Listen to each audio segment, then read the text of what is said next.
Hey, good morning, everybody. I'm homesick today and wasn't planned, but I just wasn't feeling great last night, and I thought I better play it safe and stay home. So you're getting today's short lesson on polymers from digital format.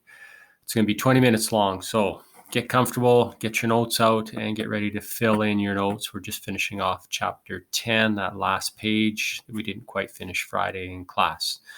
Okay, so let's rock and roll. 20 minutes. Here we go. Up on the screen, I have a polymer, and sometimes you are asked to identify the monomers that exist within a polymer chain. So hopefully looking at this, you can recognize the repeating unit.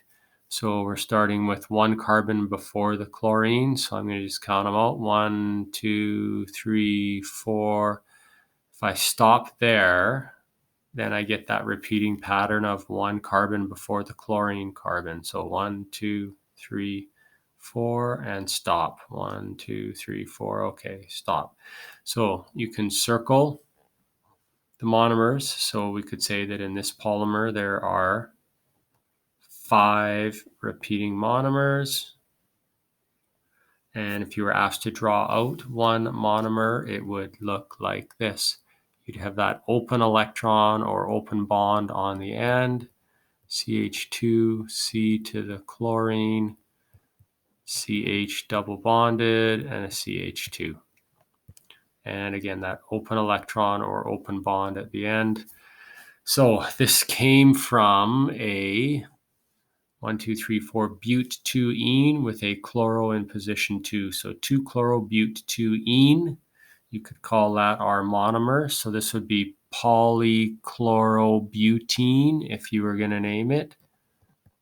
Polychlorobutene as a sort of generic name without numbering the position of the chlorine or the double bond. Okay, so getting on to condensation polymers. So last class was addition polymers, where you're cracking open double bonds and linking those together or adding the monomers. Today we're going to be removing a water molecule. So this is an elimination reaction.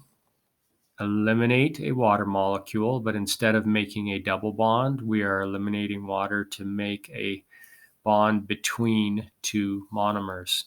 It works well with diols, where you have a monomer that has 2 alcohols on it. And it works well with carboxylic acids because they also have hydroxyl groups. So it says in the notes, using a diol monomer, make a 3-unit polymer or a trimer. Include the waters that are removed. So when you're asked to do these, it's easiest just to draw out the individual monomers side by side. So it's a 2-step process. And this would be a CH2 if I'm going to put all my hydrogens in there. Messy. It's the first time I've done a video lesson in about 3.5 months, so I'm a little rusty. Okay, so there's my 3 diol monomers, and this would be a methane diol, just keeping it as simple as possible. Okay, if you remember, I said in class, you literally draw or pull out the waters, an alcohol or a hydroxyl and an H from the next one. So that's going to come out as a water, HOH.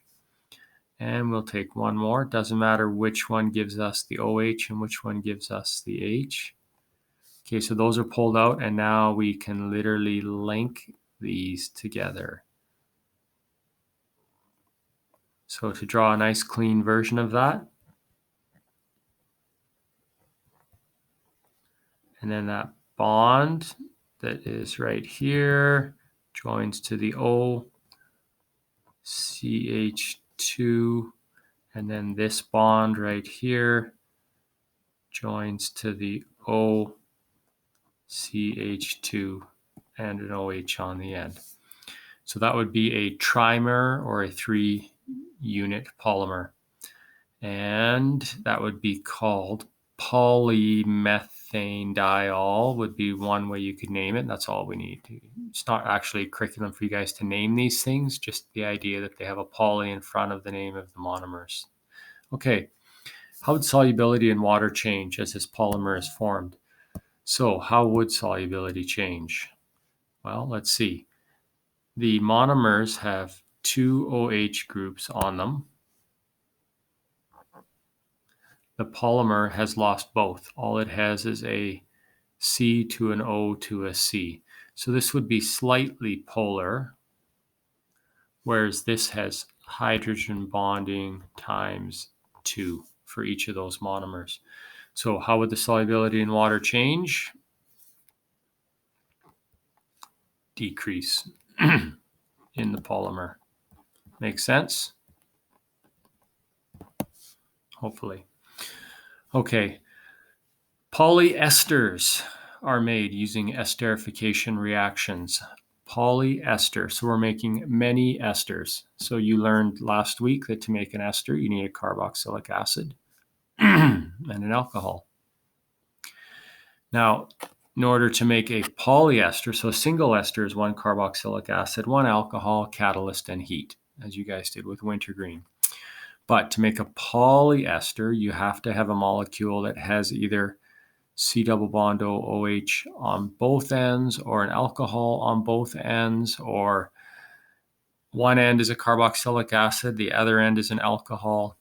So I'll give you an example. C double bond OH. And again, we'll go with a very simple molecule. So here's an example of one. And for my next one, I'm going to do a diol. Doesn't matter as long as it has hydroxyl groups on both sides.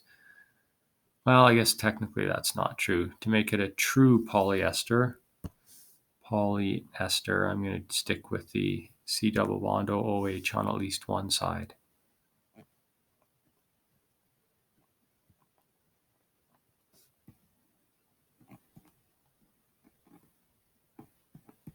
Okay, so here we go. We're going to remove the hydroxyl from the carboxylic and the H from the alcohol. We're pulling out a water, and then our ester bond would be right there. So remember that C double bond O, O, C, that's the ester bond.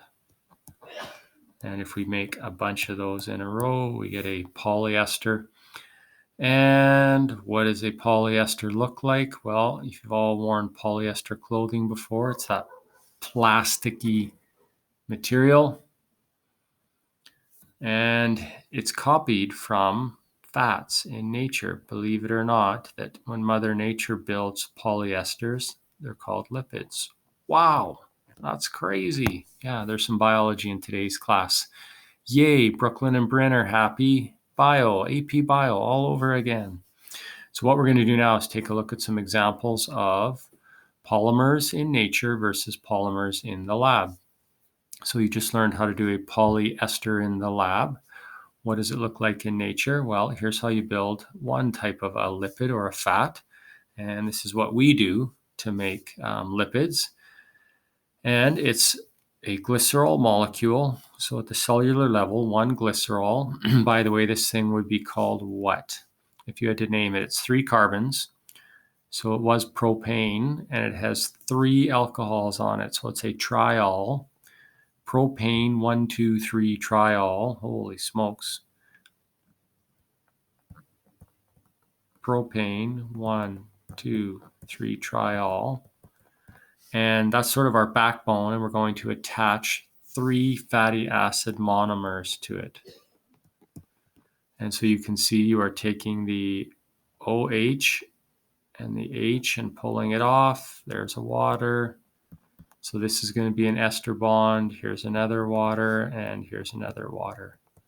So we get 3 ester bonds, or a triester. So if you were going to draw that out, I'll get you guys to draw it out in your notes as well.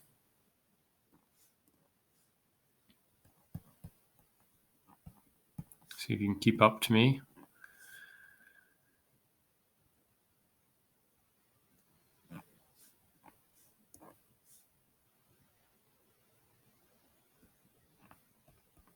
So there's our ester bonds.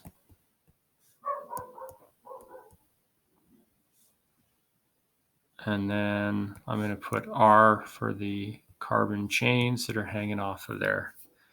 So that is our triester. It says label the following, the monomer. Okay, so we've got a monomer,